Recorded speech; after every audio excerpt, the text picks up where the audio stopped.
consider po na by next year, no? Basta madako-dako, at least makapagusto juta bata. Anyway, lipay ka po mi, no? Bisan di kay dako, at least we're able to advertise what we have sa Mabinay, no? At least na-feature na to ug unsa atong attraction dito, no? For the whole duration diri sa Buglasan Festival, this would serve as a good advertisement, especially sa atong mga lungsod, no? Atong kultura, atong attraction. So hopefully after this festival, no, mas mudagan pa ang atong influx sa atong bisita sa atong turismo. Aksyon Balita.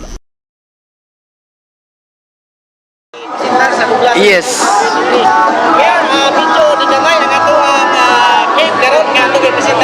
Actually, no, na sila specs nga gihatag sa province. Nya medyo nagamay karon, medyo napikita, no. So what we have for this year, ang kuiba nato, ang Mabinay Spring, ang atong Buksok Falls, no. So dili kay dagko ang atong spring, dili kay dagko atong kuiba tungod kay na may limit sa atong space nga gihatag sa atong komitiba, no. So hopefully bason makonsider po na by next year, no. Bason madako-dako, at least makapagusto juta bata. Anyway, lipay ka po mi, no. Bisan di kay dako, at least we're able to advertise what we have sa Mabinay, no. At least na-feature na to ug unsa atong attraction dito, no. For the whole duration diri sa Buglasan Festival, this would serve as a good advertisement, especially sa atong mga lungsod, no.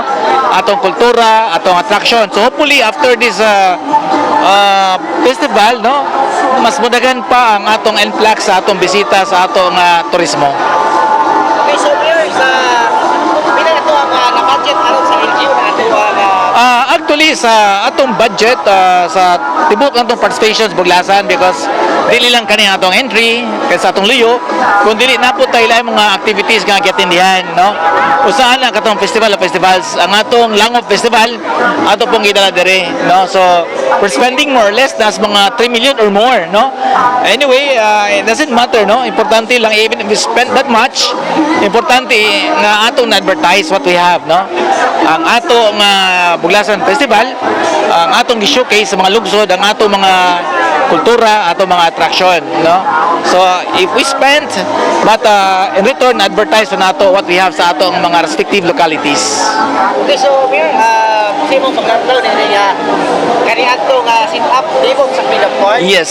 Karon street lang. Yes, I would like to commend, no, of course, ang provincial leadership, gipangaluhan ni Governor Chaco Sagarbarria, and of course, ang atong head sa tourism, si RR Makiling, no, and of course, the Buglasan Committee, no, kay nga, no, what we have here a change, no, sa atong setup. Kung makita ninyo, hamugaway na kayo, no, ang atong sa mga LGUs, gitalay, then there's another area, gi-confine into one place, ang atong restaurant, ang atong mga kalan-an, no, and of course, another area para sa mga lain nga mga businesses, no, and of course, ang ato po nakita nga diri sa atubangan sa Buglasan stage, no, sa Freedom Park, nakita na to nga wala joy inon ta obstruction. I mean, if you are there to witness the program, makita mo na to unsay na stage. Nya makita to ang dako nga LED wall, no. I understand mas daghan pa ang ma-enjoy, maka-enjoy ani ato ang gibuhat karon, no. Mas daghan pa makakita labi na sa atong nightly presentation. So I would say sa atong Buglasan Committee, sa atong provincial leadership, no, congratulations, no. Hopefully mas ma-improve pa jud nato, no, karon lindot naman kayo jud, no.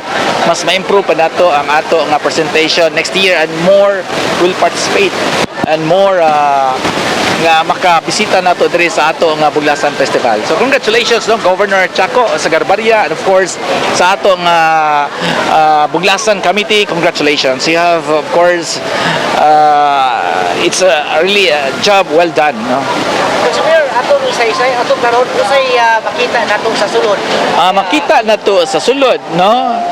Naa diri ang cave, no, na ang Mabinay Spring, naa ang Pinayunan Peak, naa diri ang ato nga Buksok Falls, no. So as I've said, limitado ra ang ato nga space, no. So wala kay ta ka salida o maayo, no. So hopefully next year, no, hopefully the committee can also consider, no, of course, by providing bigger space sa ato mga entry sa LGU. Okay, so ato ang mga food klase product kung sa may ato nadugang sa Mabinay? Ato we have livelihood products no sa atong lungsod sa Mabinay. Sa Mabinay what we have daghan ta mga livelihood association. Nya every livelihood association napon is like introduce nga produkto no. So atong gi-kolekta ang ilang mga produkto. Then of course they agreed nga may atong i-advertise, may atong ibutang diri sa ato nga entry sa atong gubuglasan no. So puli adunay mga negosyante makatilaw, makakita at least if naa manggani they can order into a mass no. Then of course they can visit Mabinay. Naara diha ang atong livelihood associations nga ga-produce og lain-lain mga produkto. So, Mayor, ano yung nakita na mas mabaw nga sorry, Rappel, rappel. Magrapel ta no patong maggamit tag pisi jud musaka sa bukid no.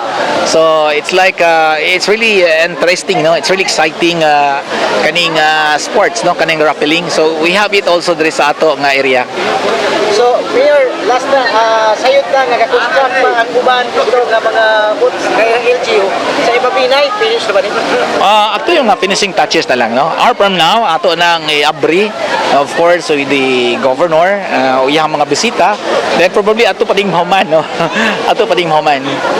So, Mayor, ito ang mensahe ni ini nga pasundayag sa inyo hang cave sa Mabinay atong katawan. Ay, thank you for the endless support ga inyong gihatag sa atong lungsod sa Mabinay no.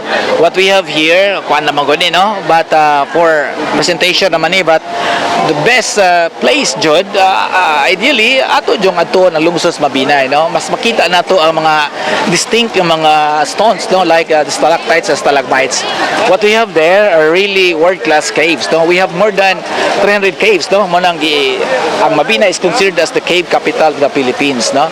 So ako advice better if maato jud sa lungsod sa Mabinay mas ma-appreciate nila further ang ato jung attraction dito sa lungsod. Okay, Mayor.